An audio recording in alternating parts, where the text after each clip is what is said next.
Hello everyone, it's George from Ireland. Welcome back to the channel. And this video is warning against the perils of kritarchy, which is to say the rule of judges, as in kritos in ancient Greek. And increasingly in the United Kingdom, and indeed in many Western democracies, there's this growing trend of kritarchy, which is to say that the judges are overstepping the boundaries of the judicial sphere. You may know that there are three branches of government: the executive, the judiciary, and the legislature, and they all are supposed to keep within their appointed limits and not intrude into each other's area. But who polices the boundaries of what's within the legislative sphere and what's within the judicial one and so forth? Well, it's the judges. Somebody's got to say where the boundaries are. Of course, it's supposedly set out in legislation. Inevitably, there are ambiguities that arise from time to time. And there have been a number of contentious cases. And I realize judges have to sit on contentious cases. They've got to deliver a ruling, and it's good that they're unelected, because in the Republic of Ireland, as in the United Kingdom, that means that they are not going to be carried away the passions of the moment. The trouble is about a politician is that he or she will thinking, hmm, how will this impact me electorally? Will this redound to my advantage, my disadvantage? Am I going to get grief from it within my own party? Is the press going to use this against me? And that is how they're going to be judging it, mainly by those criteria, and not by the laws, by the law and the facts and justice. And it's good that the judges are insulated from that, so they're not being demagogic about it, and make the right decision, popular or unpopular. Don't care what the press says, what the electoral implications is. Make the right decision, and don't try and be unpopular. Don't try and be popular. Just put that on your mind. You can be savaged by the press sometimes, or some elements will say that you're actually trying to be popular. You've got to expunge that from your mind, and approach it objectively, take a considered view of things. Perhaps they overthink it sometimes. Obviously, the decisions that I vehemently disagree with, I don't doubt sometimes they are within their right to make these judgments. The one about shooting dead 4 terrorists, and where was it, Tyrone, that was made a few days ago, relating to an incident in about 1992, and that they'd been unlawfully, unjustifiably killed. Now, I know that a judge, knows more about the particulars of it and indeed the law than I do. But did if I know that much about the law, if I'd studied this incident in depth for months, it's just possible I'd arrive at the same decision. And there'll be other judges who disagree with him. I remember speaking to a solicitor, and she was affronted at the very suggestion that there was judicial fallibility. Why is there such a thing as an appeal then? Because of courts, they can overrule courts of lower tiers, even the House of Lords in the United Kingdom, that then became the Supreme Court, can overrule itself. Judges can be ruled to have erred in law, and so on. So people should recognize the fallibility of judges, who are human beings too. If you look at the United States, there's the Roe versus Wade ruling, and was it 49 years later, the United States Supreme Court corrected itself. So you see how these things moves on. There's a matter of interpretation. These things are a matter of opinion, or any judge will tell you that two reasonable people can come to opposite conclusions based on the same set of facts. Sometimes it's very difficult to establish the facts, and one person believes something happened, another person didn't, doesn't believe it did not, or there's just uncertainty about it, or things to do with immigration decisions. And I realize there are low-level immigration tribunals, but the case about, could a Palestinian family use the same law that you admitted Ukrainian refugees in the United Kingdom to settle in the UK? Now, there's a horrific scale of violence in Palestine. Tens of thousands of Palestinian civilians murdered by the IDF. So there's a very, very strong case indeed for admitting them, even stronger than there is for admitting Ukrainians. But that was not the intendment of Parliament, and surely it's got to be up to them. So the judges are not trying to be compassionate, or not trying to lack in compassion. They should be unemotional about it, and it's very difficult to put these things aside. We have to recognize that they're human beings too. They have emotions, they have prejudices, preferences, They've got political opinions. Supposedly they put this out of their mind and they approach it from a neutral standpoint.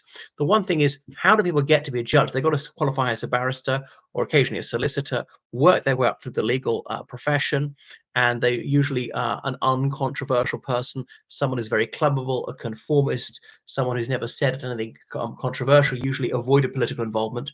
Cherie Booth would be an exception. She was a Labour parliamentary candidate, obviously associated with her husband, Tony Blair, the Labour Prime Minister, but she was a recorder, which is a lower level of judge. And so they refrain from usually campaigning on many things. So that means a conventional sort of person gets to be judged, which is maybe a bad thing. Who does qualify as a barrister solicitor? They're people who are gifted in certain subjects, particularly the humanities. That correlates with certain personality types. How about mechanical engineers? What if they were judges too? I mean, you might say, well, they don't have the skill set. What are people of lower intelligence? What about them? You know, what about ultra extroverts? What if they got to be judges or controversialists?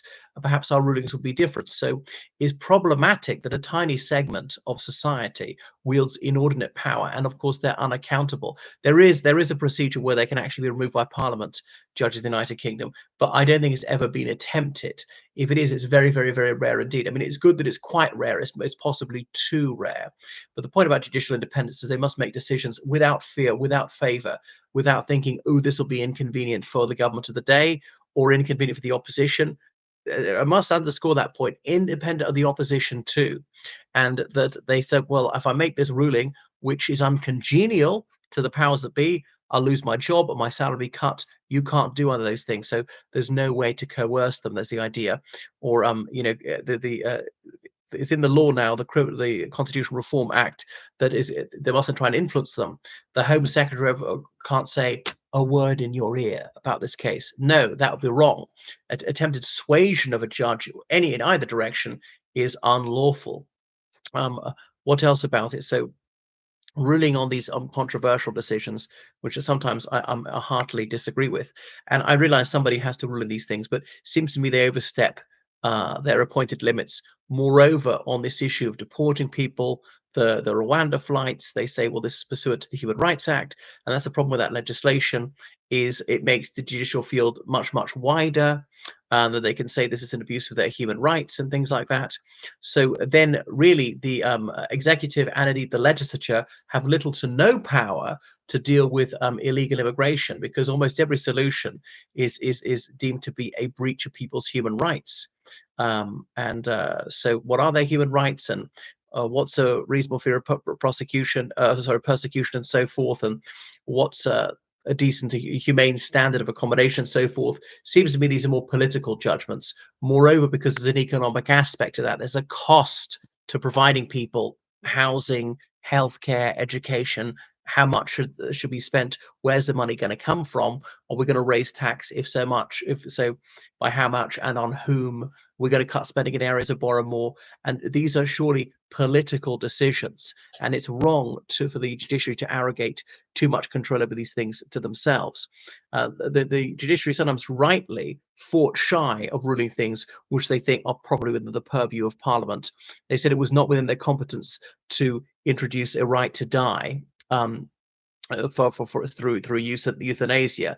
They said if the laws to be changed, it must be Parliament that does that.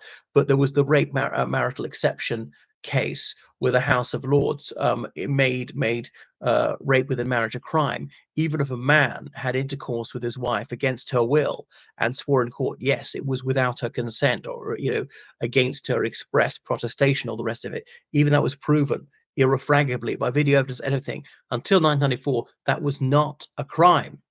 So now I'm certainly agree with the change of the law, but it came from the wrong authority. It ought to come from Parliament. They said it was unimaginable that Parliament would seek to reverse it, and indeed Parliament's not undone it.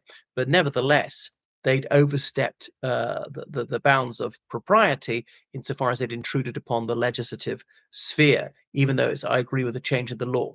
We've got to ask yourself, how would you feel if the House of Lords, the Supreme Court as it is today, invented a law that you heartily disagree with it. You disagree with it substantively, but presumably by the procedure as well. And procedure matters because they can strike things down on the basis of things being ultra vires, as in someone acting beyond his or her legal authority.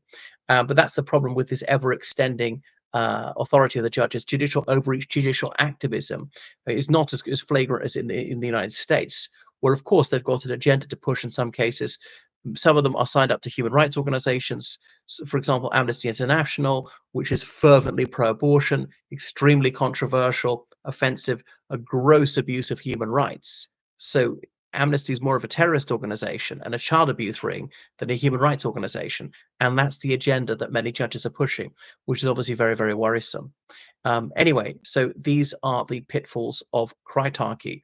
Something's got to be done about it. And so it's proved a real headache for governments of any political color. I mean, in a way, that's a good thing. I don't want them to say, we're going to have to make politicians' lives easy. They're up there to uphold justice and the law, whether that's popular or unpopular. There are those who think they sometimes get a kick out of being unpopular about wielding their power. They're unelected, of course, in a way that's a good thing. But when they have excessive unchecked power, that becomes anti-democratic. And they're obviously so smug, so self-satisfied, and so on, and have certain members of the chat room classes cheering them on.